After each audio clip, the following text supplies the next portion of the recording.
Time now for your forewarned weather with Chief Meteorologist Alana Brophy. We're watching active weather in parts of the state and some safety concerns, too. And we know it's a situation where you want to be in the know. That's why Chief Meteorologist Alana Brophy is live with the latest. Hey, Alana. Hi, friends. We saw these conditions really uptick overnight. Truthfully, we saw our moisture potential double in the southwestern corner of the state in the last 24 hours. And it's due to the movement of an upper level low and our monsoon push, right? So we've got that monsoon flow coming from the south. We're grabbing moisture potential and we're capitalizing on it today, which means we've got some flooding concerns. Yes, we've seen several warnings and a flood watch is in effect. We're live in Beaver County where we have seen strong storms roll through. It's lightly raining now. You can't really even make out the mountains behind me, and it's because the Milford West Desert area with those strong storms pushing towards Beaver County active right now. We're going to keep our eye on it. All right, I want to start with that flood watch because as you look at these graphics here, you're going to be able to see the southwestern corner of the state has that flood watch in effect until midnight tonight. When you have a flood watch, it means there's a possibility that you could see flood conditions. When you have a warning, it means it's happening now, and we've got several places where it's happening now with those heavy rains and floodwaters rising. As we take a look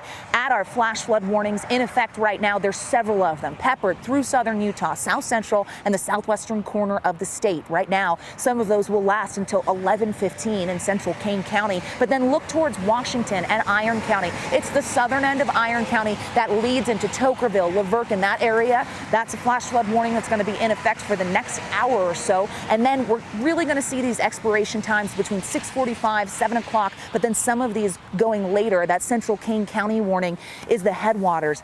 They are the headwaters of the Pariah River, and they saw an abundance of moisture. Also, burn scars. We monitor them for 5 years, and it's for this very reason. Hopefully the rain helping things like the Forsyth fire, but Pine Valley underneath that flash flood warning because of that burn scar. We get a debris flow, and that is very dangerous. Those folks have been through plenty. So take note of what you're seeing with those active conditions out there. As we kind of move around on the radar, you're able to see that we've got storms in a couple of different locations. We're watching some of that moisture even today sneak into central Utah, most likely getting some dry thunderstorms and gusty winds in central Utah, but that cell particularly over towards Utah Lake near Spanish Fork, that could put down some rain, also some lightning. So eyes to the skies because we know this moisture is on the move and is going to continue to push towards the Wasatch Front. Some nasty looking cells there in different portions of the state, eastern Utah, northeastern Utah, with some storms as well.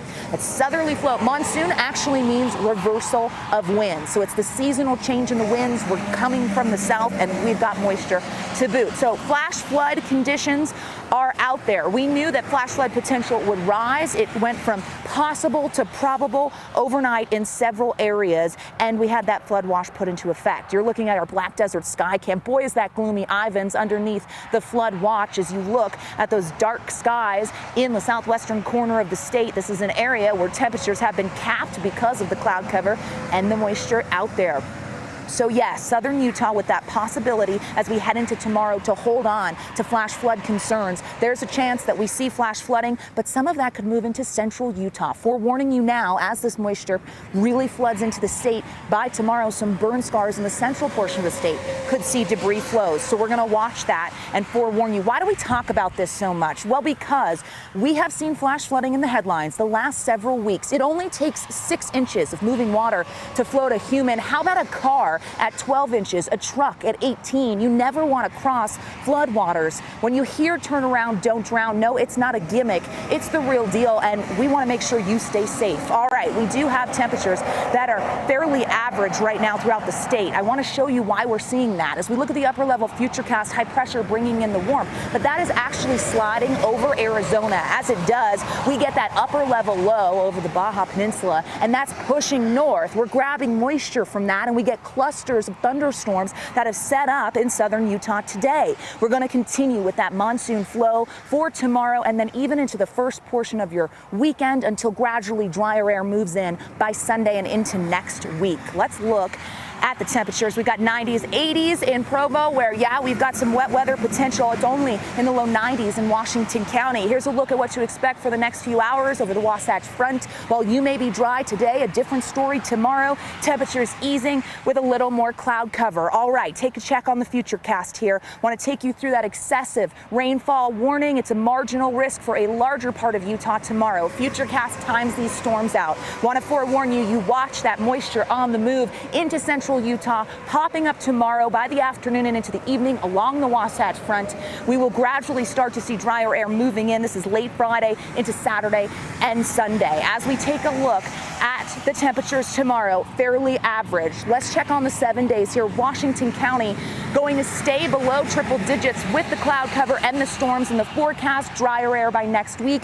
Triple digits return. Wasatch Front in the mid 90s, flirting with upper 90s. Isolated storms tomorrow, possibly into Saturday. Okay, we forewarned you as we're live in Beaver County. We're getting a break. It's been on and off. It's very wet on the freeway. These are heavy rainfall storms, wetting rains here in southern Utah with increased danger tonight. Let's go ahead and send it back over to the desk.